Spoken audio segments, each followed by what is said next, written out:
Good morning. Hey, I just wanted to do a quick video to talk about my first semester of nursing school. So my first video, I just talked about like everything that I did to help prepare myself to apply to nursing school so that I would get accepted, how I worked towards getting my GPA up. So this video is just to talk about my first semester, and everyone's first semester is going to be different. It just depends on what university you attend. So I'm speaking based off of my experience from the school that I attend. And so my first semester I took, there were 6 classes that they want you to take. Pathophysiology, you have health assessment with the lab, you have fundamentals of skills with the lab, and you have nursing professional. So because I entered nursing school in the fall, I had the option of taking a summer class, and that class was patho, and I did. I took pathophysiology in the summer and I did fine. So that left me with fundamentals of nursing, health assessment with both labs, and nursing professional during the fall. And so my schedule was Monday, I was in class all day. I did my lectures, health assessment lecture and fundamentals of nursing lecture. And then on Tuesday, I had a 9 to 12 day. I did my lab. And on Wednesday, I had another 9 to 12 day for my second lab. Thursday, no class, and on Friday, I was 9 to 12 with my nursing professional class. Now, had I not taken pathophysiology in the summer, I would have taken patho on Friday from 2 to 4, I believe. So that lightened up my schedule a lot. So if you have the option of taking a summer class, take it. You know, it'll lighten up your load. Therefore, you're able to spend a little bit more time studying, or if you need to work a part-time job, whatever. So that was my schedule. Now let's talk about my classes. So my health assessment class, that pretty much goes along with your pathophysiology class. So in patho, you're learning about the diseases. It's a lot of memorization. And that's pretty much it with patho. You know, you just need to memorize.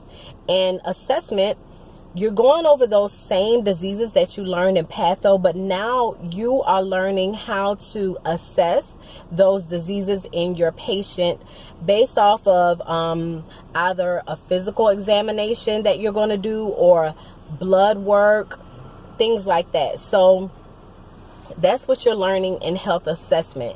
The lab goes along with it, of course. So in my lab, I learned pretty much how to do an exam from head to toe, how to do a musculoskeletal exam, how to do a lung examination, heart examination, how to examine the abdomen, how to examine the I don't know if I said heart already, and things like that. So that's what you're going to learn in your health assessment class.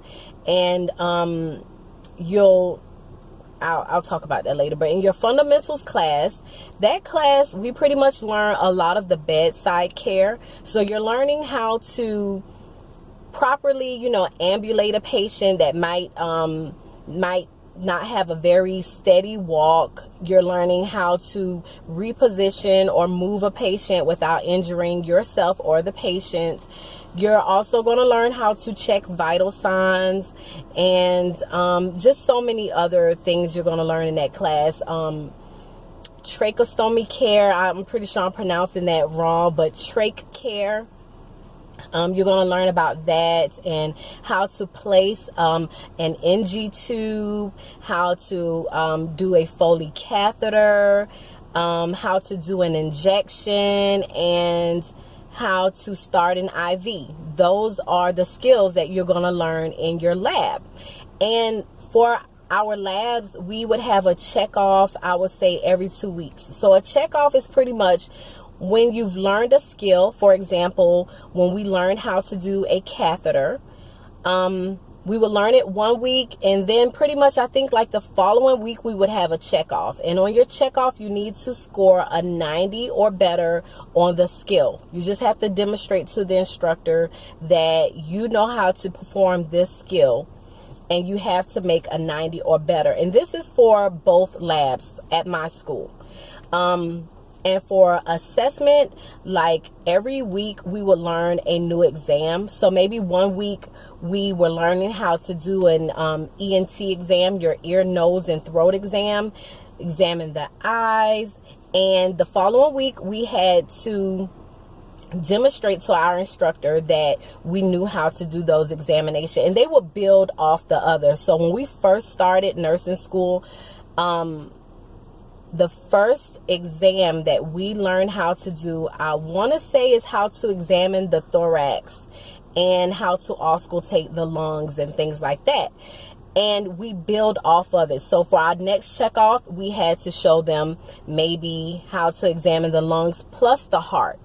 And then the next one, it was like heart, lungs, abdomen. And then the next one, you know, so it just, you will build off. And then toward at the end, it was like head to toe examination. And, you know, if you don't score 90, I believe you had like one other chance to do it and demonstrate to the teacher that you know what you're doing so that you can pass the class, because you cannot pass your health assessment or fundamental skills class if you don't pass the lab. So that is the lab. And then with your fundamentals of nursing class, you, at my school, we were given like a nursing bag that included everything that you'll need to utilize in performing the different skills that we learned in the fundamentals class. So if you haven't received your bag yet, just let that be a surprise to you, everything that you find in there. I did have to purchase on my own certain things. So like the stethoscope, I purchased on my own, my reflex hammer, my pen light, and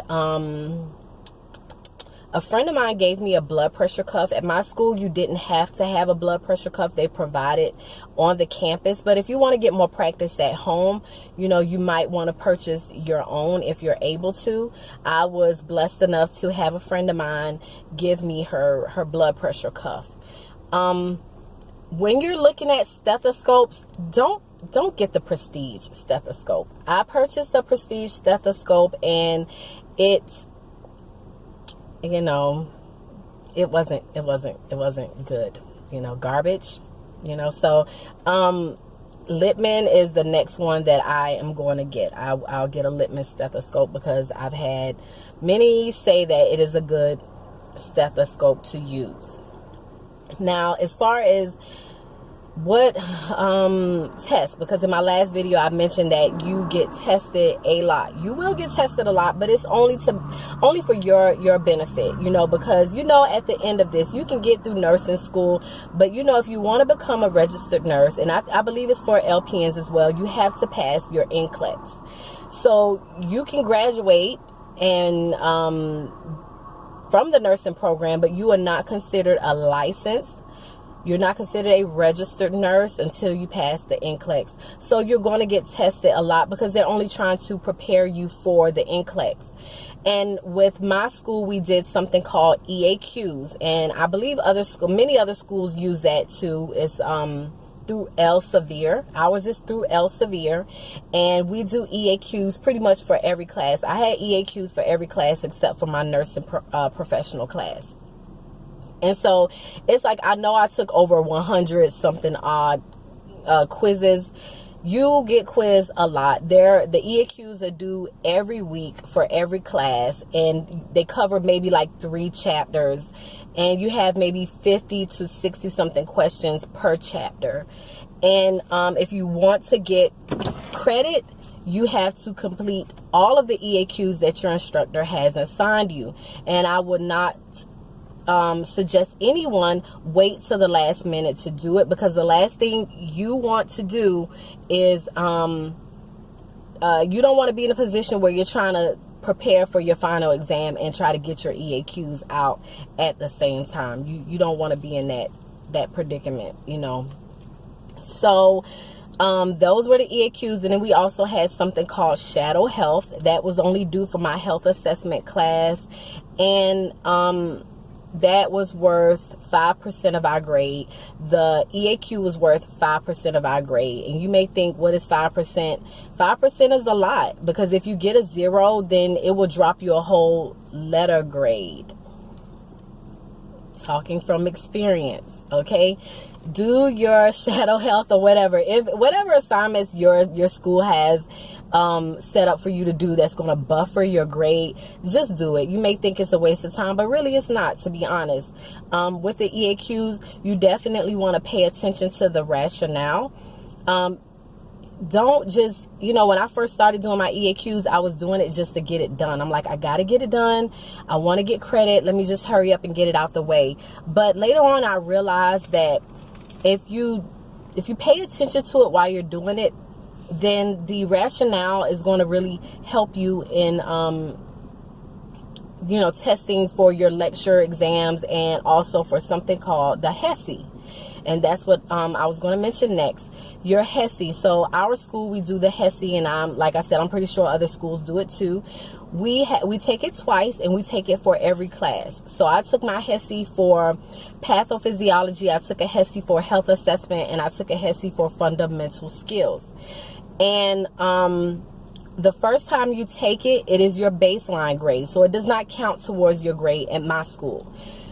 It's just kind of like set up, like I said, it's your baseline. It's going to help you determine where your weak areas are, so that you can do better the second time, because the second time counts 10% of your grade. So when you take it the first time, you're going to have to do something called a remediation. And in your remediation, you get like these packets of information to study.